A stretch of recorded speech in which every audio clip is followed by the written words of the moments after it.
prayer mat is rolled up and the tasbih beads are set aside, yet the heavy knot of anxiety remains tightened within your chest. You have performed every ritual with diligence, but your soul still feels as if it is starving in a desert of digital noise and constant comparison. You didn't arrive at this moment by chance. You are here to rediscover the one secret dua that shifts the axis of your life from frantic negotiation to the absolute peace of divine surrender. I see you, my dear ones. I see the sincere effort, the disciplined rigor of your devotion. I see the calloused knees from the numerous prostrations, the dry throat from the voluntary fasts, the diligent calculation of zakat, the persistent yearning in your hearts to fulfill every pillar, every sunnah, every small beautiful detail of this magnificent deen. You are striving. You are running the race. But look closely into the depths of your own soul, and tell me honestly, why does the peace often feel so transient, so elusive, like a mirage shimmering just beyond your grasp? You check the spiritual checklist religiously. You have memorized the verses. You have perfected the articulation of the prayers. You have studied the jurisprudence of purity and transaction. Yet, when the prayer mat is rolled up, when the tasbih beads are set aside, the familiar, heavy knot of anxiety returns, settles deep within the chest, constricting the breath and clouding the vision. You find yourself trapped in a relentless cycle of worry. Worry about risk, the sustenance that Allah guarantees, but which your heart constantly doubts. Worry about the future of your children, the stability of your marriage, the creeping uncertainty of your health. Worry about your standing before your Lord, wondering if all this effort, all this striving, is truly sufficient to earn His pleasure. This is the great paradox of the modern believer. We are performing all the external actions of faith, yet we are internally starving for the serenity that faith is supposed to deliver. We are like travelers standing beside a vast, cool river, dying of thirst, because we have forgotten the simple, fundamental method of drawing the water up to our lips. The heart remains restless, permanently vibrating at a frequency of fear, disappointment, and frantic comparison with others whose lives, viewed through the distorting lens of social media, appear perfectly curated, perfectly blessed. You feel this deep spiritual exhaustion, this fatigue that no amount of sleep can cure. It is the fatigue of striving against destiny, the weariness of attempting to control outcomes that belong solely to the dominion of the Creator. You recite Qul Huwa Allahu Ahad, say He is Allah, the One, affirming His oneness with your tongue, yet in the practical moments of profound affliction, when the phone rings with bad news, or the bank account shows a deficit, or the diagnosis arrives, your heart instinctively seeks solace and solution in the weak, finite hands of creation, rather than resting securely in the infinite power of the Creator. This is not a failure of your character, my beloved.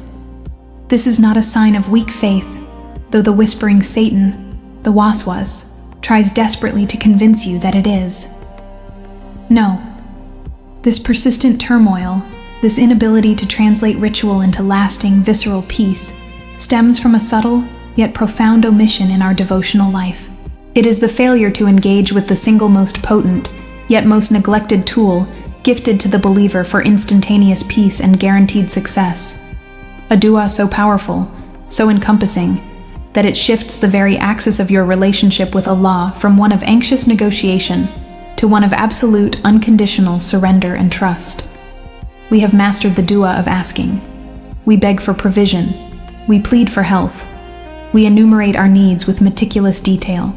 But there is a dua that transcends mere asking, a supplication that transforms the very state of the supplicant, a key held by only a tiny fraction of those who stand on the prayer rugs of this world. It is the dua of perfect, comprehensive, unwavering self-emptying into the divine will. It is the acknowledgement that before we ask for anything else, we must first ask to be right with the one who holds everything. It is the ultimate spiritual repositioning, the move from demanding satisfaction to accepting divine sovereignty. We spend hours analyzing the how to make more money, how to fix the relationship, how to achieve the promotion, when the only necessary analysis must be of the who. Who is the source of all solutions? Who is the ultimate orchestrator of all events? And more importantly, what is the single, crucial admission of inadequacy that opens the floodgates of his mercy and intervention? We must first confront the reality of our own profound need, not just for material things, but for his immediate, overwhelming intervention in the very fabric of our emotional and spiritual existence. The pain you feel, the constant low-level humming of dread, is the signal, the alarm bell, telling you that the structure of your spiritual life is leaning too heavily on your own fragile effort and not resting securely on his immutable promise. The secret lies not in asking for more, but in admitting, comprehensively and without reservation, that you have absolutely nothing left to give, and that your only recourse is him. Take a deep, gentle breath and let these words settle into the depths of your heart. If you feel this reflection illuminating your path, consider subscribing to Eman Within to continue this journey of inner faith together. This admission, this total spiritual capitulation, is the foundation of the secret dua we are about to explore. We must prepare the ground of the heart for this seed of profound realization. This secret, this key to immediate spiritual relief and lasting success, is not a new formula, nor is it hidden away in esoteric texts accessible only to the few. On the contrary, it is enshrined in the very fabric of the Quran, a supplication uttered in the deepest, darkest moment of despair, a moment of total spiritual shipwreck where all physical means of salvation had vanished entirely. We are speaking, my dear students, of the profound, comprehensive, and utterly revolutionary Dua of the Prophet Yunus, Jonah, the one known in the Islamic tradition as Dhun-Nun, the man of the fish. The dua is this: La ilaha illa anta subhanaka inna kuntu minaz zalimin. There is no deity except you. Exalted are you. Indeed, I have been of the wrongdoers. Analyze this supplication meticulously, dissect its structure, for in its brevity lies the entire architecture of perfect submission. It is a three-part spiritual missile aimed directly at the heart of affliction, transforming the supplicant from a victim of circumstance into a vessel of divine acceptance. The first part, La ilaha illa anta, there is no deity except you, is the pure, unadulterated declaration of Tawhid, the oneness of God.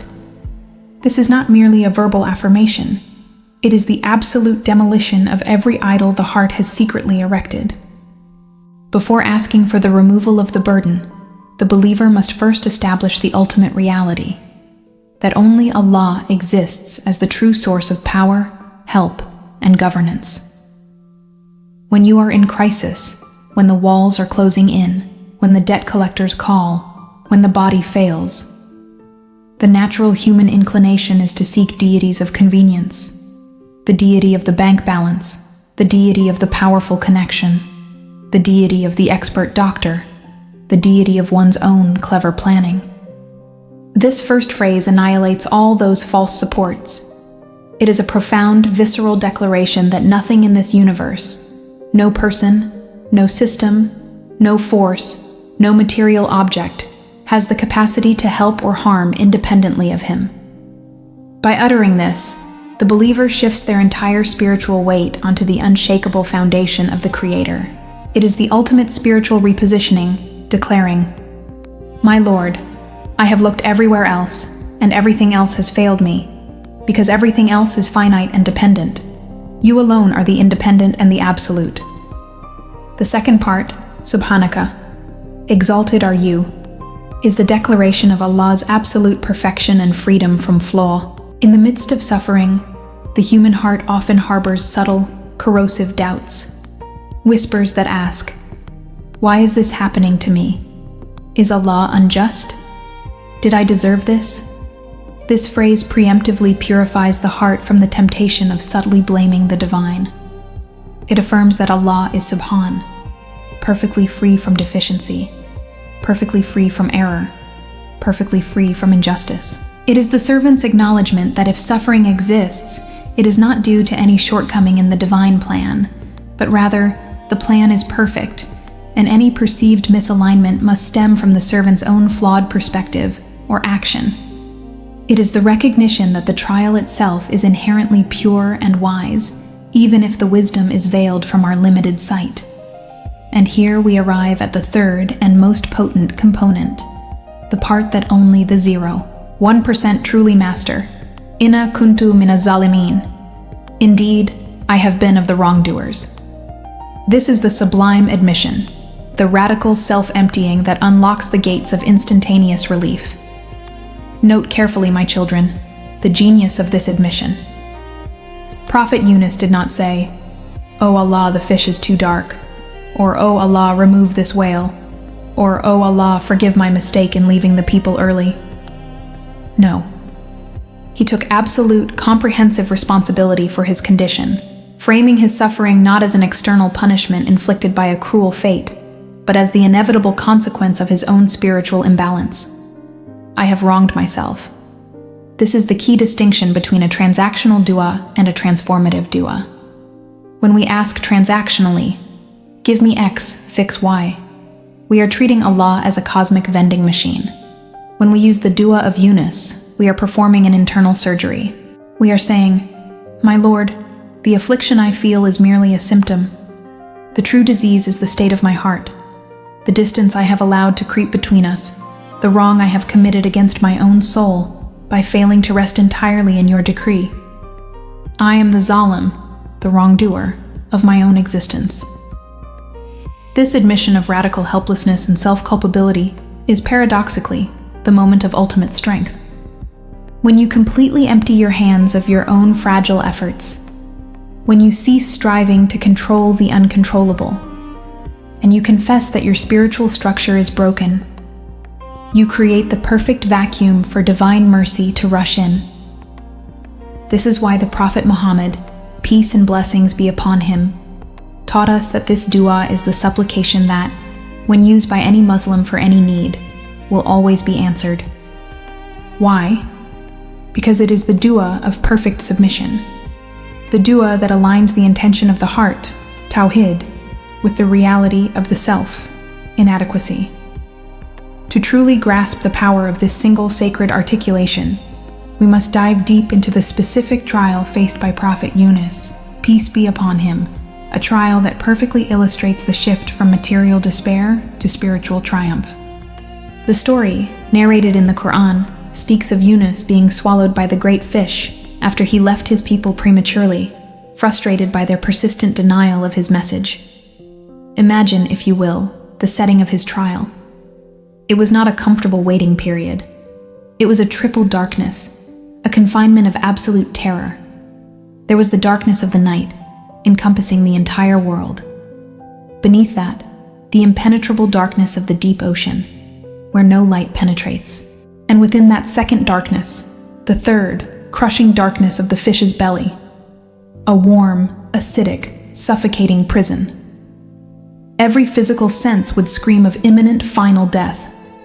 There was no air to breathe, no direction to swim, no shore to reach, no human ear to hear his cry. His situation was one of absolute comprehensive hopelessness, a scenario far more dire than any financial, health, or relational crisis we face today. He was, quite literally, submerged in the decree of Allah.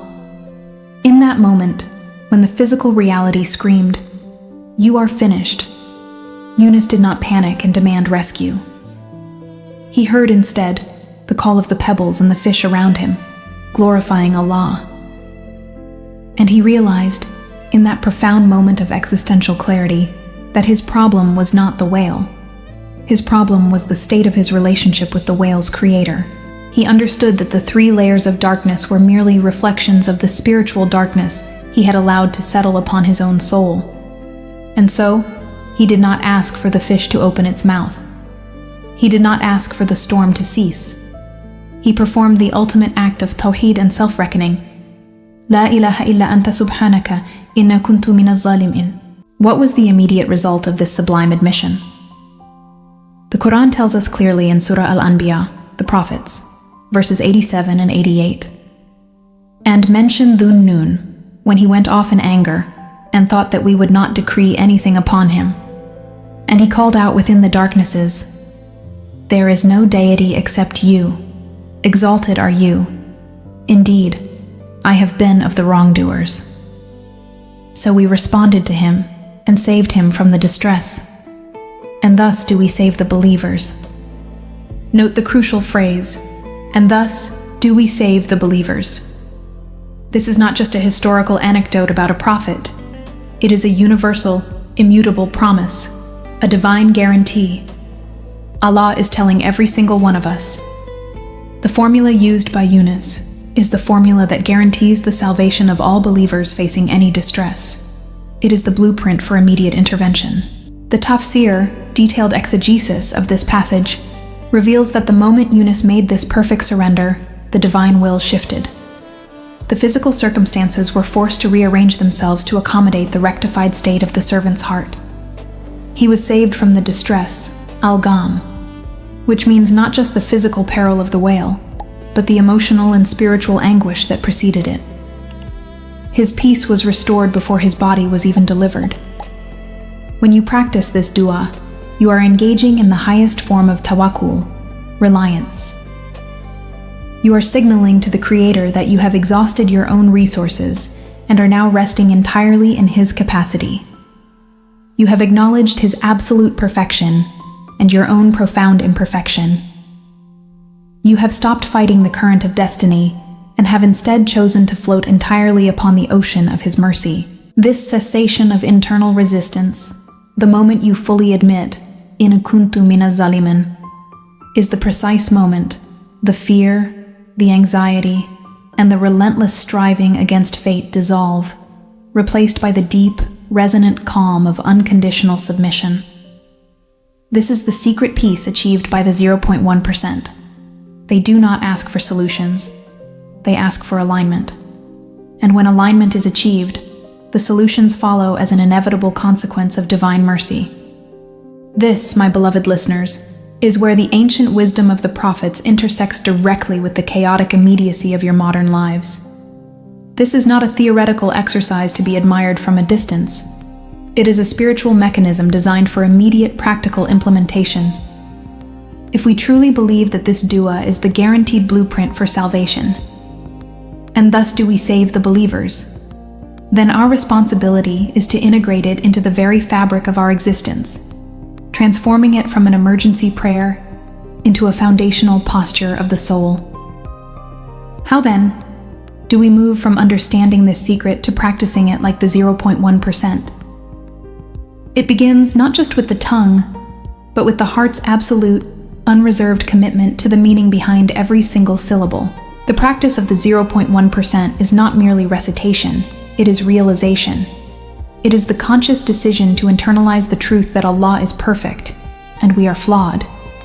We must make the recitation of La ilaha illa anta subhanaka, inna kuntu mina zaliman a constant, quiet hum beneath the noise of our daily struggles. It is easy to remember this dua when the house is on fire, when the doctor delivers a grim prognosis, or when the bank account hits zero. But the true mastery, the practice of the illuminated few, is to recite it when things are merely annoying, when the traffic is bad, when a colleague speaks ill of you, when your plans fall slightly short. Why? Because these small moments of friction are the minor trials designed to test the resilience of your tawheed. If you can admit your own spiritual deficiency, inna kuntu mina zalimin, in the face of minor inconvenience, your spiritual muscles will be strong enough to bear the weight of the whale's belly when the major trials inevitably arrive. The profound benefit of this consistent practice is that it immediately dismantles the ego's insistence on control. Most of our anxiety, most of our distress, al-gham, stems from the deeply ingrained human belief that we should be able to manage, control, and predict our environment. When the environment inevitably defies our control, we experience spiritual whiplash, leading to panic and despair. The continuous conscious recitation of this dua acts as a spiritual reset button, constantly reminding the soul, you are not the architect of this universe, you are merely a servant within it. Consider the structure of the dua once more, for the 0.1% understand its sequential power. First, La ilaha illa anta. There is no deity except you. This is the absolute affirmation of divine sovereignty. It means, my problem, no matter how immense, is subservient to your will. The ocean, the fish, the debt collector, the illness, all are mere instruments in your hand. I negate the power of all creation to affect me independently of you. This declaration immediately pulls the rug out from under despair, because despair is based on the belief that a created entity, a situation, a person, a lack of money, holds ultimate power over your fate. Second, Subhanaka, exalted are you. This is the declaration of absolute perfection, the acknowledgement that Allah is free from every deficiency, every flaw, every error in judgment. When we are distressed, we sometimes, subconsciously, question the divine wisdom. Why me? Why now? Why this injustice? This questioning is a subtle form of spiritual shirk, association, because it implies a potential error in the divine decree. By saying Subhanaka, you preemptively negate that doubt. You are saying, O Lord, your action is perfect, even though my limited intellect cannot comprehend its perfection. You are exalted above any foolish thought I might have about your justice or mercy. This elevates your state from a petulant servant demanding an answer to a humble lover accepting the beloved's choice. Third, and most critically, in kuntu minaz zalimin. Indeed, I have been of the wrongdoers. This is the pivot point, the key that unlocks the door. It is the profound, radical act of self-responsibility. We stop pointing fingers at the circumstances, at others, or even at fate, and we turn the gaze inward. We admit that the distress we are experiencing, while perhaps physically caused by external factors, is fundamentally a reflection of our own spiritual misalignment, our own shortcomings, our own distance from the perfect path. The 0.1% understand that external trials are often invitations for internal rectification. When you sincerely make this admission, I have wronged my own soul, you are not asking for a favor based on your goodness. You are asking for mercy based on your need. This humility is the fastest route to divine attention. The moment you stop justifying yourself, the universe stops fighting you. The inner resistance dissolves. The Prophet Muhammad, peace and blessings be upon him, taught us that Allah loves those who turn to him repentantly. This dua is the ultimate expression of turning, of tawbah. It is the recognition that the true darkness is not the fish's belly, but the darkness of self-deception and pride. The spiritual benefit of this sequence is instantaneous peace. The moment you fully surrender, La ilaha illa anta subhanaka inna kuntu minaz zalimin, the anxiety about the outcome vanishes. Why? Because you have placed the outcome entirely in the hands of the one who is perfect, subhanaka, and the one who is the only true actor, La ilaha illa anta. You have fulfilled your duty, the duty of self-reckoning and sincere surrender, and the rest is a guaranteed promise from the Creator. So we responded to him and saved him from the distress. This promise is not conditional on your performance, your wealth, or your social status. It is conditional only on your sincerity in uttering this perfect confession. The physical rescue follows the spiritual rescue. Your peace is restored before the debt is paid, before the illness is cured, before the relationship is mended. The peace itself is the first miracle. Therefore, the action required of us is simple in concept, but demanding in execution. Consistency and sincerity. Make this dua your daily mantra. Recite it 40 times, 100 times, whenever you feel the slightest tremor of fear, anger, or uncertainty. Use it as a shield against the whispers of shaitan who tells you that you are alone, that your problem is insurmountable, or that Allah has forgotten you. Each repetition is a reaffirmation of the truth. Allah is perfect, and I am the one in need of guidance. This practice is the true key to success, because success is not defined by accumulating worldly goods, but by achieving alignment with the divine will. When your heart is aligned, The world bends to accommodate that alignment. The doors that were shut open, the pathways that were blocked clear, and the help you desperately needed arrives from sources you could never have imagined, precisely because you stopped relying on your own limited means and rested entirely upon the infinite capacity of the Almighty. This reliance, this profound tawakkul, is the hallmark of the 0.1% who live their lives in a state of continuous, quiet triumph, regardless of external circumstances. They are saved from distress not merely occasionally, but always, because they live by the principle. And thus do we save the believers. Let us conclude this gathering, my dear ones, by turning our faces and hearts towards the source of all salvation, embodying the very essence of the dua we have discussed.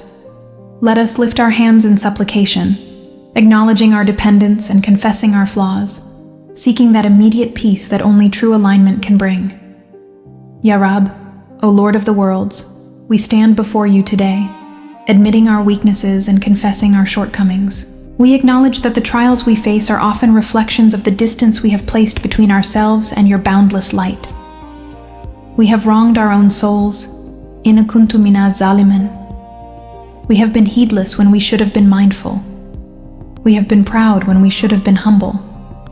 We have relied upon our own strength, which is fleeting, instead of resting entirely upon your infinite power, which is eternal.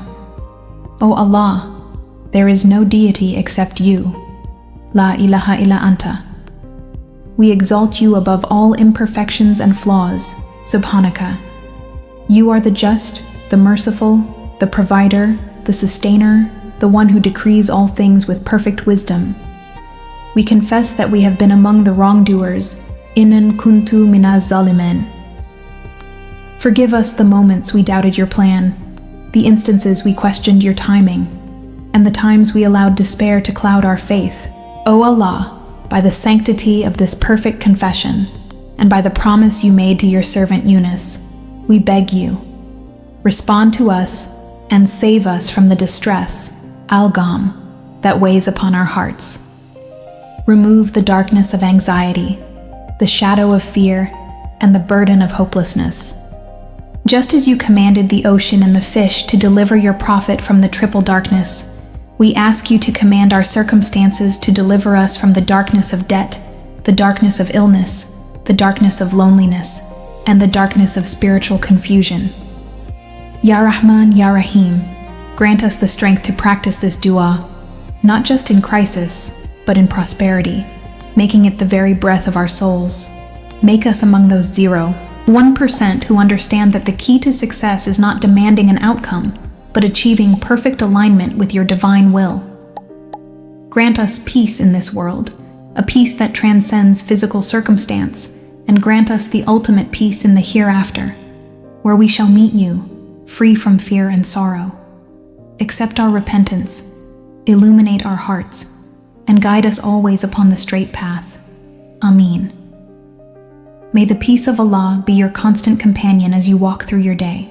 If this message resonated with you, share it with a loved one who may be seeking their own light in the darkness. We will meet again in the next reflection. Stay within the light of Iman.